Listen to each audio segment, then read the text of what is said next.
छात्रों के प्रदर्शन ने बदल दिए बिहार चुनाव के सारे समीकरण। एसएससी का कारनामा और पुलिस की बर्बरता ने किया बर्बाद। नीतीश से लेकर बीजेपी तक में हड़कंप आया 2 नेताओं का नाम। 6 अगस्त को दिल्ली से मोर्चा खोलेंगे चंद्रशेखर आजाद। दिल्ली में चली हर लाठी का हिसाब होगा, शिक्षकों के एक एक आंसू का हिसाब होगा, क्योंकि जिनके गुरुओं पर पुलिस ने लाठी चलाई है, बिहार में उनके वोट डालने की बारी आई है। 6 अगस्त को फैसला हो जाएगा कि बिहार में किसकी सरकार बनने जा रही है और कौन अगले 5 साल तक विपक्ष में बैठने वाला है। लेकिन 2 नेता ऐसे हैं जिनका फायदा होना 100% सत्य हो गया है। वो नेता कौन हैं और कैसे उनको फायदा होने वाला है वो भी बताएंगे, लेकिन उससे पहले आपको ये जानना जरूरी है कि शिक्षकों ने हार नहीं मानी है। मैथ्स वाले अभिनय सर ने ऐलान किया है कि सरकार के खिलाफ 6 अगस्त को दिल्ली के जंतर मंतर पर फिर से मोर्चा खुलेगा और इस ऐलान की खास बात यह है कि इस बार विपक्ष को भी धरने में शामिल होने के लिए आमंत्रित किया गया है, लेकिन इसमें किसी का नाम नहीं लिया गया। विपक्ष का केवल एक ही ऐसा नेता है जिसे अभिनय सर ने नाम लेकर आंदोलन में शामिल होने का आह्वान किया है। इस नेता का नाम है चंद्रशेखर आजाद। बताइए, तो 6 तारीख को अगर हम 3 घंटे के लिए भी जंतर मंतर पे बैठ रहे हैं तो मेरी सबसे गुजारिश है, मैं कितनों के नाम लूं, बहुत सारे सांसद हैं, एक सबसे यंगेस्ट सांसद हैं, भीम आर्मी टीम के जो चीफ हैं चंद्रशेखर रावत साहब आवाज बनने को तैयार हैं।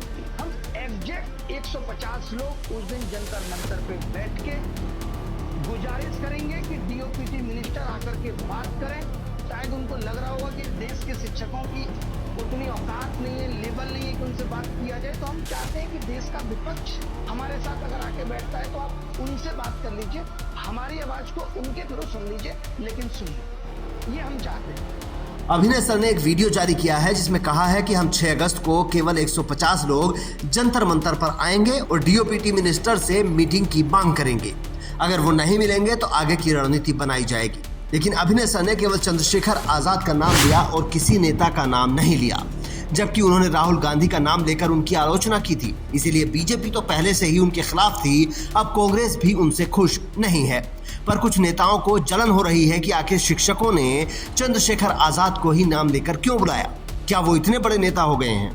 इसका जवाब जानने के लिए उन्हें अपने गिरेबान में झांकना पड़ेगा। एक तरफ जहां तेजस्वी यादव ने इस मुद्दे पर एक ट्वीट तक नहीं किया, राहुल गांधी ने कोई ट्वीट नहीं किया, यहां तक कि ज्यादातर विपक्षी नेता भी चुप्पी साधे रहे, लेकिन चंद्रशेखर आजाद मुखर होकर आवाज उठाते रहे। उन्होंने एसएससी चेयरमैन को पत्र लिखा, फिर जब शिक्षकों पर लाठी चली तो संसद के बाहर तख्ती लेकर खड़े हो गए, गिरफ्तारी हुई तो थाने पहुंच गए और सरकार को खुली चेतावनी दी कि अगर शिक्षकों और छात्रों की मांगे नहीं मानी तो सड़कों पर आकर आंदोलन भी करेंगे। यहीं पर पूरे विपक्ष के बाकी नेताओं से चूक हो गई और अब कहा यह जा रहा है कि यह आंदोलन बिहार के चुनाव को पूरी तरह बदलने की ताकत रखता है, क्योंकि बिहार के ही सबसे ज्यादा छात्र सरकारी नौकरियों के लिए तैयारी करते हैं। अब अगर उनके रोजगार से खिलवाड़ होगा तो मतलब पूरे परिवार का भविष्य बिगड़ जाएगा। ऐसे में जो भी नेता उस बच्चे के साथ खड़ा होगा तो बताइए उसका पिता किसे वोट करेगा। और अब तक इन छात्रों और शिक्षकों के साथ केवल चंद्रशेखर आजाद सबसे आगे नजर आ रहे हैं।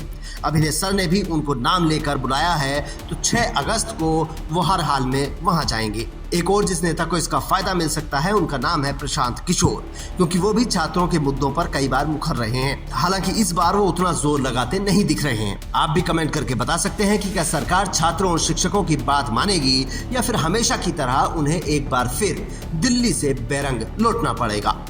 Bureau report, Indian news.